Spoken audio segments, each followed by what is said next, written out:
Coming to you from BRIC House in downtown Brooklyn, this is 112BK. On the show today, the school walkout over gun violence, college prep for low-income and minority women, and learning how to slay. Hi, and thanks for joining us. I'm Ashley Ford.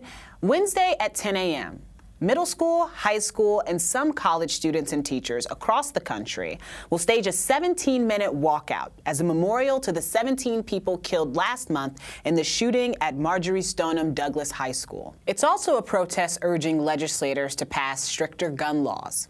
I didn't grow up in the 60s, and hardly anyone else working on the show did either. But my producer met someone recently who did. He's a New Yorker with a couple of kids living in Brooklyn, and he spoke about them.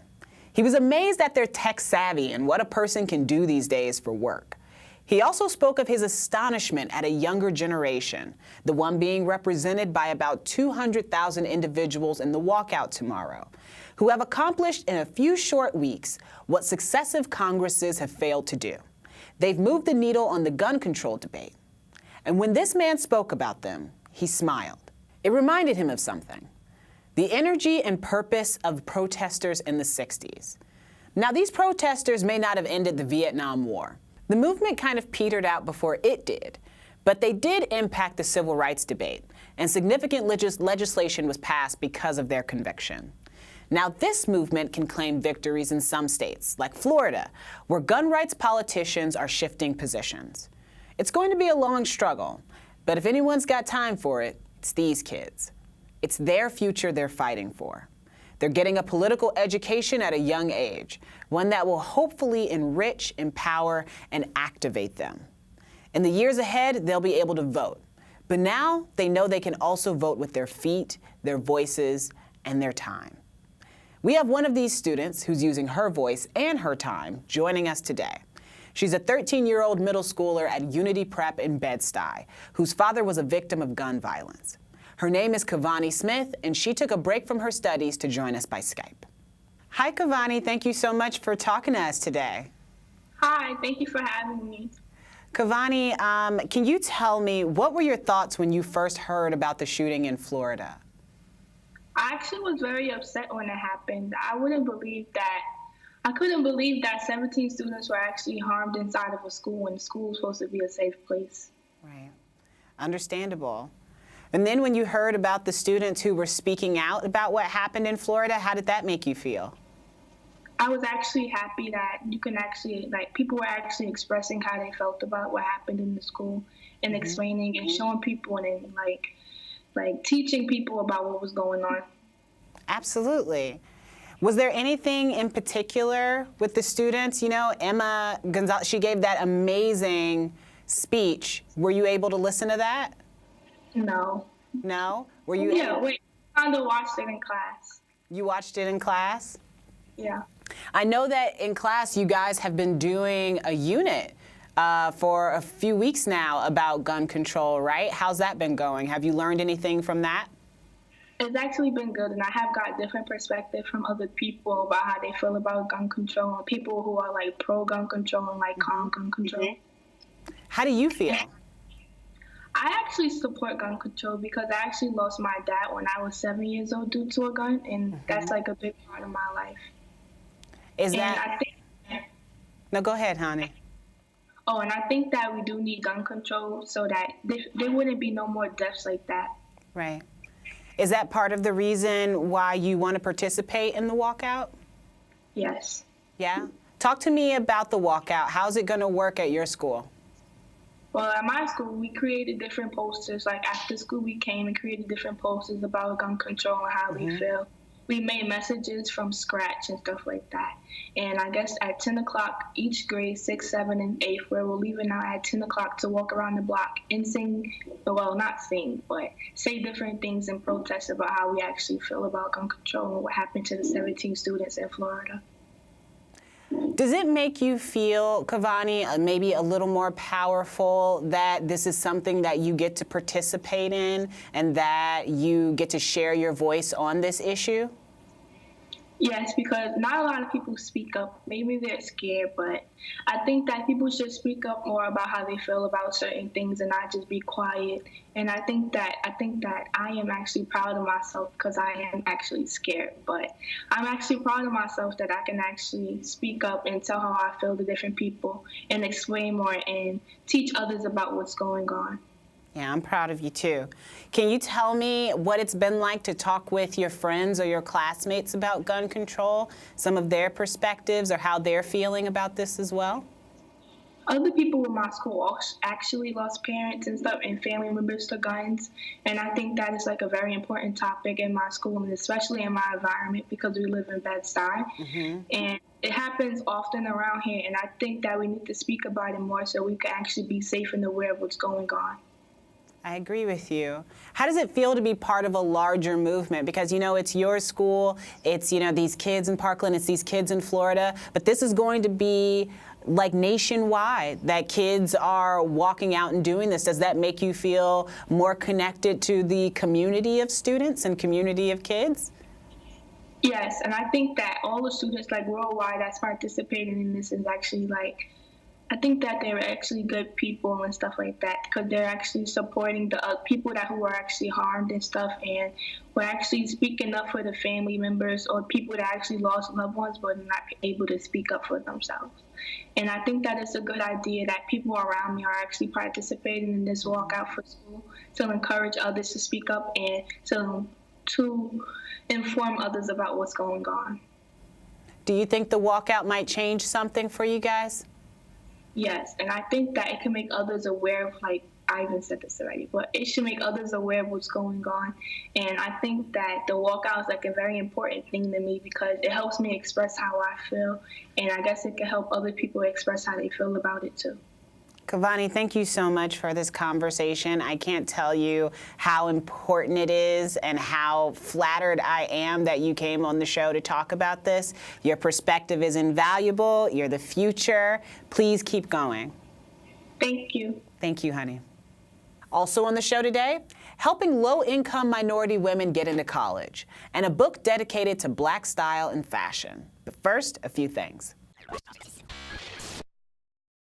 Governor Andrew Cuomo visited some NYCHA residences in the Bronx on Monday, learned about the bugs and the mold problem in city housing. That's on top of the heating problem and the lead problem, and said he's considering declaring a state of emergency. This move would allow him to replace the management of the beleaguered authority. Mayor de Blasio countered that we don't need a state of emergency, that the city just needs the $200 million owed to the housing authority by Albany. When will those guys ever get along? More than 1,000 people marched yesterday in Park Slope, demanding safer streets. This was in response to a tragic accident in the neighborhood last week where a 1-year-old and 4-year-old were killed by a driver who ran a red light. Many local polls turned up, but Mayor de Blasio, whose signature Vision Zero Safe Streets plan is being assailed, was absent. We're going to talk about traffic calming next week and what can and should be done with the borough's most dangerous intersections. Though we should note, in the 4 years since the introduction of Vision Zero, pedestrian fatalities are down 45%, meaning 83 fewer deaths in 2017 compared to 2013. And what's with all the vacant storefronts on Vanderbilt Avenue? What used to be one of the more robust commercial corridors is surprisingly inactive, and it didn't go unnoticed by Brooklyner.com. Some stores are in flux, some are dealing with renovation, upgrades, or repairs after fires, and some still seem to be up for grabs. In total, the website counted 10 shuttered stores. At least we're happy to report that the location once housing Empire Mayonnaise, that indispensable artisanal condiment purveyor, has a new tenant. Well, I shouldn't say new. The Brooklyn Watch shop has been in place just over a year. Now the question is, are watches less likely to go bad than Mayo? I'm guessing so.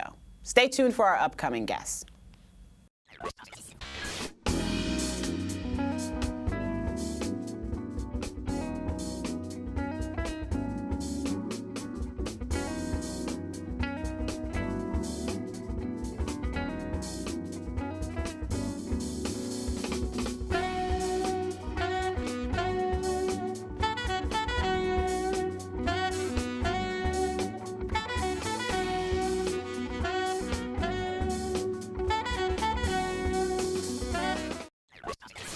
Historically, blacks have been less likely to attend college than whites or Asians, as a percentage of those who graduate high school.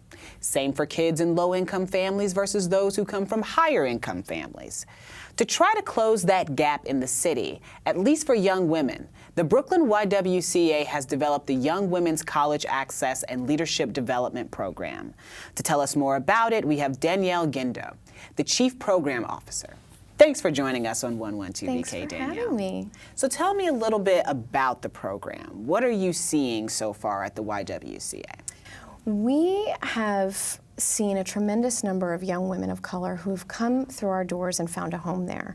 And they've come because they're motivated, high potential, but low income and under-resourced.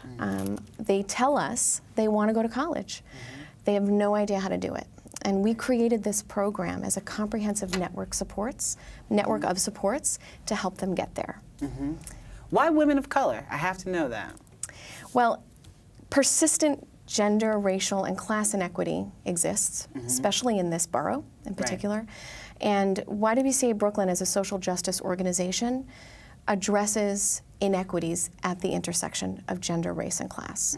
And so young women of color in particular, when we're talking about educational inequity, are experiencing severe disparities when it comes to disciplinary practice in schools, when it comes to access to opportunity and access to quality education. And so we know that in order to empower young women of color, we need to increase their opportunity to access and harness their full potential. So how are you doing that? How are you addressing that specifically? So, great question. And I think it's important to note that the program was developed, the model was developed with the direct input of young women themselves. And so the 5 components that make up the program speak to all the things that we heard directly from young people they need to achieve. I need to know what the 5 components are. And what are they? They are. So the main piece, the pinnacle of the program, is academic support. And so we provide tutoring and test prep for all the students in our program. And the fact of the matter is that white affluent communities have more access and ability to take advantage of that kind of support to get to college. And so the second component is college application support and assistance, college inquiry, college exploration.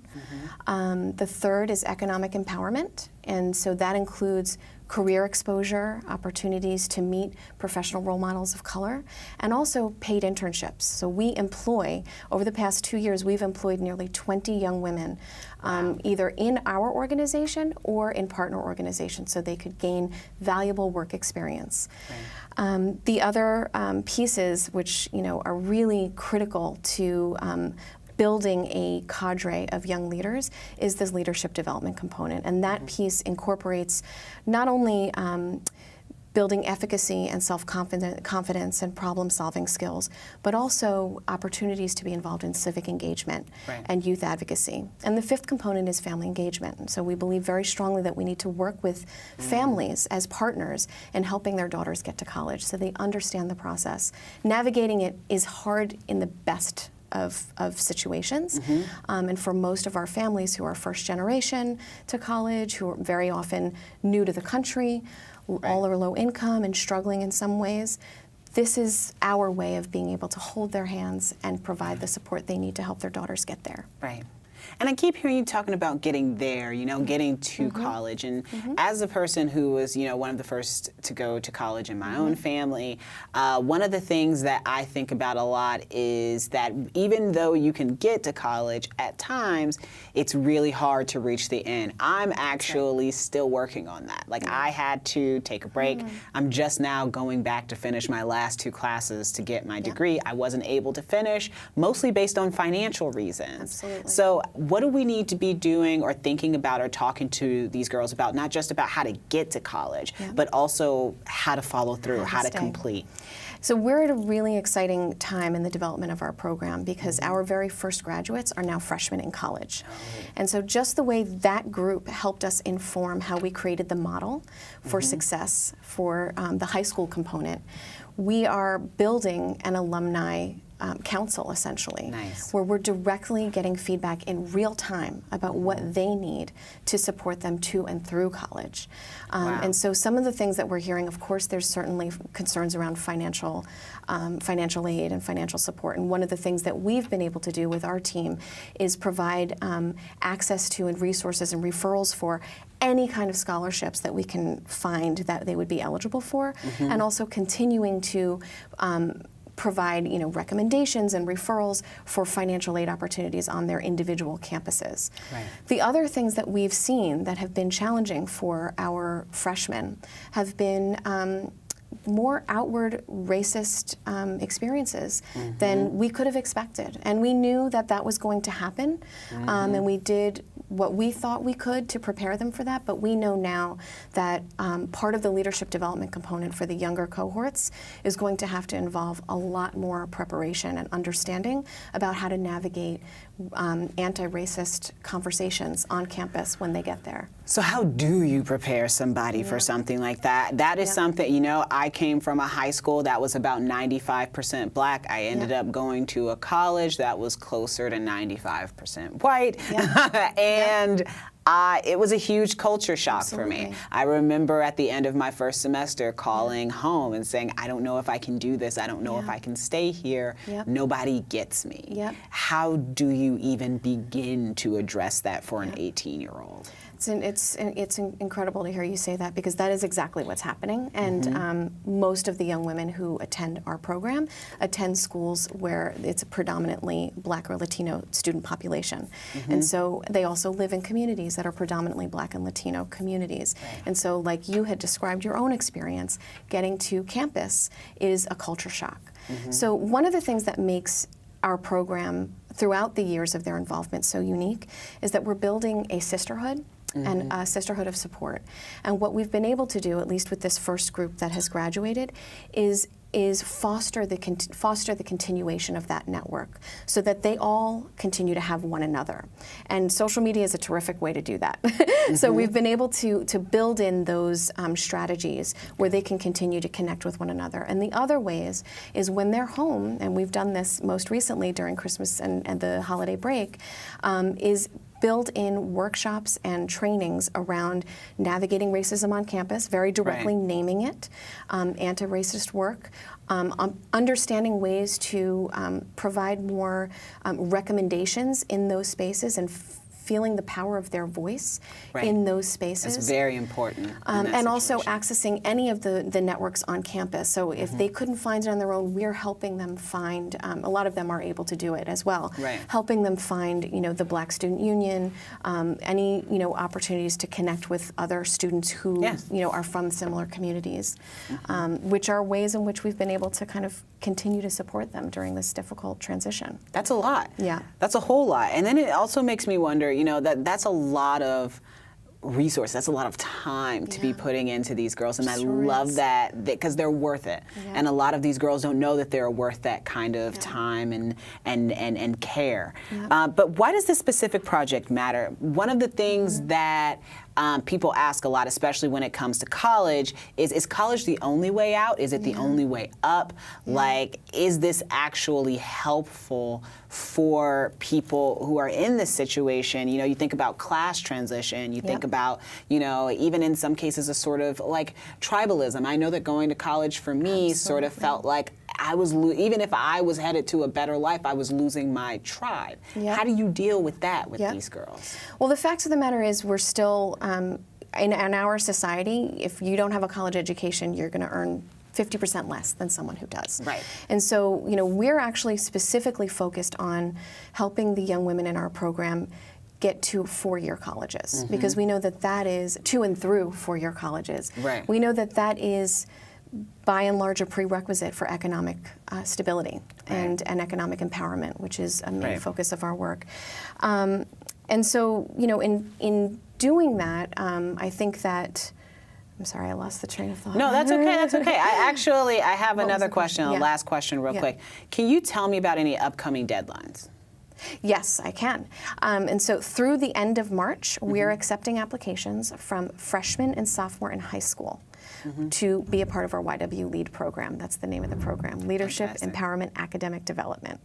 And by submitting your applications, you will be eligible to participate in the full range of 5 components of the program, including free SAT prep.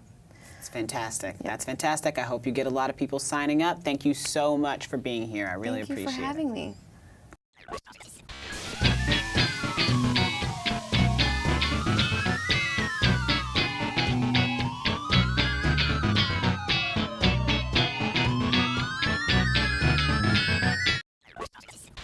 From Miles Davis to Michelle Obama, the fashion and style of Black icons from the past 4 decades have indelibly influenced mainstream popular culture. And a new book, How to Slay, celebrates these trendsetters with lavish images and an examination of the cultural underpinnings that were their influence. The book hits the hats, the hair, the divas, and the beauty of Black skin. Here to tell us more is How to Slay's author, Constance White.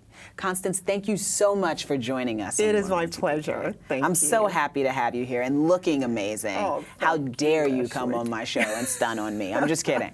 It's Slay Day. It's Slay Day. What made you want to put this book together? You know, I looked at the way that fashion was being influenced by the Black community, by Black culture, and I said, you know what, there's something here that hasn't been documented enough. And so I really wanted to bring that to the fore, and that was my major inspiration. As a fashion editor, I've had the opportunity to see so many of the masters at work, women and men, who are creating fashion, and they're creating it as designers, as stylists, and I see where they're using the African diaspora as inspiration. Yes. And so I wanted to say, hey, you know what, that's interesting. Let's put that into a book. Let's give credit where credit is due. And also let's entertain and let's inform. Did it shock you that there was not already a book like this out there Yes, somewhere? it did. Yes. It did shock me. And I hope that there will be many more How to Slays. Yes, I hope so too. We need more. Was there an individual artist who inspired you, not just in the making of this book, but also in your career? You know, generally I have been inspired by so many men and women, and some of them are well known and others are not. So it could be everyone from my mother, who was not well known, who was a registered nurse and a mother, and obviously she was a daughter and she was a sister, and also someone well known like Cicely Tyson, Diana Ross, Rita Marley have all been influences. My God, and I love that because I do feel like, especially in the Black community, our mothers, our grandmothers, our aunties, like those are our first fashion icons. Like those are the first people who, like, if we slay, we were taught by them. Like that's where we learned it. They were an inspiration, and they were also, I think, what's so important, to your point, Ashley, in the Black community is our mothers are affirmations of our beauty and our style and our being in the world. And you have so many people in there. Like you have Miles Davis, Pharrell, Michelle, like so many amazing looks, so many amazing people. What kind of evolution have you seen over the years as it pertains to how Black folks have been able to express themselves through fashion? Yes, one of the main things that I've seen happening is how we've taken what is really germane to Black style, which is from the continent, countries like Ghana, South Africa, Ethiopia, which we were just talking about, with your wonderful, beautiful necklace made from paper, but it appears to be beads. Yes. I mean, the incredible talent and inspiration, we've taken that and woven it through our Western expression and our Western lives. And I see that happening apace these days. Like it's been ever present, but we're seeing it more and more. And perhaps it's because we're now in the digital age, for one thing. Right. And so information and inspiration can spread. It all moves faster. Absolutely. Yeah.